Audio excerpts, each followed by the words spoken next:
Welcome to Ujjal TV. Mahabubnagar జిల్లాలో జరిగినటువంటి రైతుల పండుగ సదస్సులో పాల్గొన్నటువంటి సీఎం రేవంత్ రెడ్డి చేసిన కొన్ని వ్యాఖ్యలు చాలా హాస్యాస్పదంగా అనిపించాయి. నిన్నగాక మొన్ననే లగ్చర్ల ఇష్యూని బాగా ట్రెండ్ అయిపోయింది. దాని మీద కోర్టు కూడా ఒక తీర్పు ఇవ్వడం జరిగింది. ఫార్మా సిటీని రద్దు చేస్తూ ఆ తీర్పుని ఇవ్వడం జరిగింది.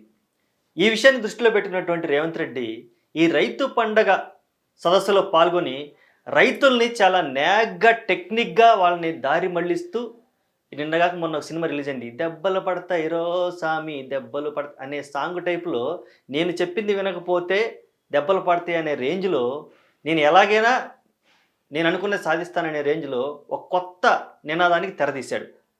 ఫార్మాసిటీ రద్దయిన విషయం అందరికీ తెలిసిందే. కాకపోతే ఇప్పుడైనా దానికి పేరు మార్చి ఇండస్ట్రియల్ పార్క్ అని ఇంకో కొత్త నాటకానికి తెరదీశాడు. అసలుకి అక్కడ సమస్య ఏంటి?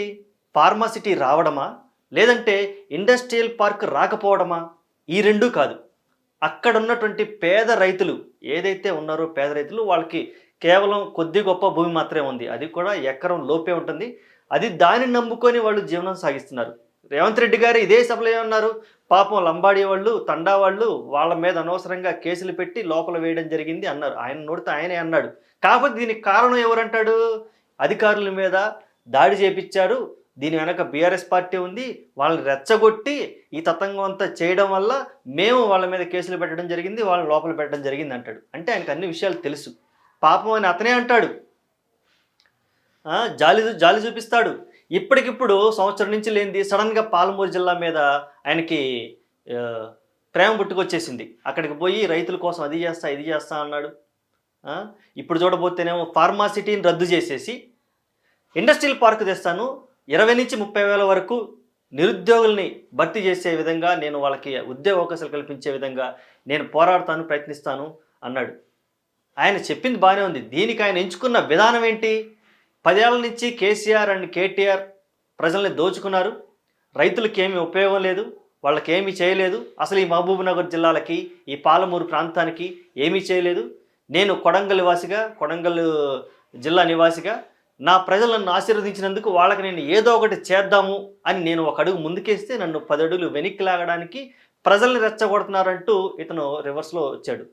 రివర్స్లో వచ్చింది కాక ఇక్కడ ఒక తమాషా జరిగింది. మీరు మాయ మాటలు నమ్మొద్దు, నమ్మితే మీరే ఇబ్బంది పడతారు అంటూ ప్రజలు నేనే అంటున్నాడు. అసలుకి మాయ మాటలు నమ్మొద్దు అంటే పాపం ప్రజలు మాయ మాటలు నమ్ముతున్నారు. ఏం చేస్తాం? మాయ మాటలు నమ్మే కదా మీకు ఓట్లేసింది.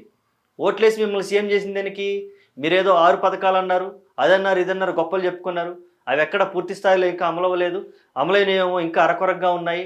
మనం ఆల్రెడీ సిటీలో చూస్తూనే ఉన్నాము. ఆర్టీసీలో ఉచిత మహిళల జర్నీ ఎలా సాగుతుందో. కాబట్టి మాయమాటలు చెప్పి నమ్మించేది ఎవరు? రేవంత్ రెడ్డి గారు. మళ్ళీ ఏనేమంటాడు? మీరు మాయమాటలు నమ్మొద్దు అంటాడు. అసలు ఇది ఎంత జబర్దస్త్ కిట్లా అనిపిస్తుంది నాకైతే. ఏనే చెప్తాడు, మళ్ళీ ఏనే ఓ పని చేసుకుంటాడు. ప్రజలైతే అన్నీ గమనిస్తూనే ఉన్నారు. అసలు ప్రజలకు కావాల్సిందేంటి?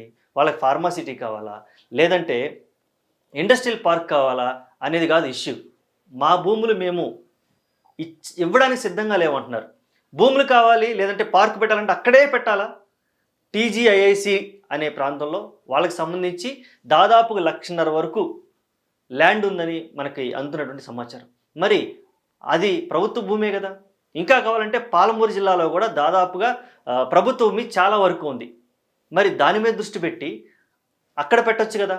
కేవలం నాకు ఆ భూమే కావాలి అని ఎందుకు పట్టుబడుతున్నారు? దీని వెనక ఎవరికైనా లబ్ధి చేకూర్చే అంశాలు ఏమైనా ఉన్నాయా?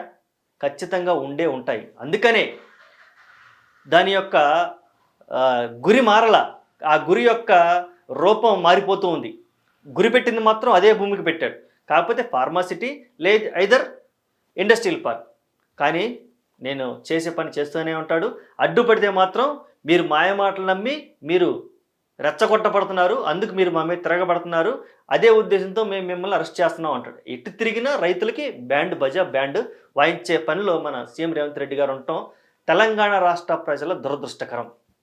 మరి దీనిని దృష్టిలో పెట్టుకొని సీఎం రేవంత్ రెడ్డి కొద్దిగా కాకపోతే కొద్దిగైనా ఆలోచించి అభివృద్ధి చేయండి, ఉద్యోగాలు తీసుకురండి, ఫార్మసిటీలు పెట్టండి. కానీ ఎక్కడ పెట్టాలి, ఎలా పెట్టాలి, ఏ ప్రణాళికతో పెట్టాలి? ఆ ప్రణాళిక లేకపోతే మీరు ఎంత పెద్ద ప్రణాళిక వేసుకున్నా, మీరు ఎంత పెద్ద అచీవ్‌మెంట్స్ సాధిద్దామనుకున్నా దానికి అర్థం లేకుండా పోతుంది. దీనివల్ల చివరికి నష్టపోయేదెవరు? సామాన్య ప్రజలు మాత్రమే నష్టపోతారు. పబ్లిసిటీ కోసం రైతులకి పండగ అంటూ పేపర్‌లో విచ్చలవిడిగా ఈయన పబ్లిసిటీ ఖర్చుల కోసం లక్షల రూపాయలు పేపర్‌లో పెట్టి వేయించుకున్నారు. ఆ డబ్బులన్నీ రైతుల కోసం ఖర్చు పెడితే నిజంగానే అందరూ అప్రిషియేట్ చేస్తారు కదా! అయ్యో! రేవంత్ రెడ్డి గారు మన కోసం ఏదో చేయబోతున్నారని వాళ్ళు తెలుసుకుంటారు. నెక్స్ట్ టైమ్ మీరు చెప్పింది అర్థం చేసుకొని వాళ్ళంతట వాళ్ళే సొంతంగా వచ్చి మా ల్యాండ్‌లో పెట్టండి మేమిస్తామని ఆహ్వానించే పరిస్థితి ఉంటుంది కదా! అవన్నీ లేకుండా మీ డప్పాలు కొట్టుకోవడానికి, ప్రెస్ మీట్‌లో ఏళ్ళు చూపించి ఊరక ఇలా చెప్పడానికి, మీరు మాయమాటలు నమ్మొద్దంటానికి, ఇలాంటి డైలాగులు ఆల్రెడీ రోజు ఇన్‌స్టాగ్రామ్‌లో చూస్తున్నారు ప్రజలు. మళ్ళీ ఒక పొలిటీషియన్ మాట్లాడితే చూసి వాటిని నమ్మి బిలీవ్ చేసి మాయ మాయమాటలు నమ్మేంత స్థితిలో అయితే ప్రజలు లేరు. ఇక ఆల్రెడీ తెలుసుకున్నారు. తెలంగాణ ప్రజలు తిప్పికొట్టడానికి సిద్ధంగా ఉన్నారు. దీన్ని దృష్టిలో పెట్టుకుని సీఎం రేవంత్ రెడ్డి గారు సరైన ప్రణాళికతో ప్రజల ముందుకొస్తే బాగుంటుందని నా అభిప్రాయం. Thanks for watching.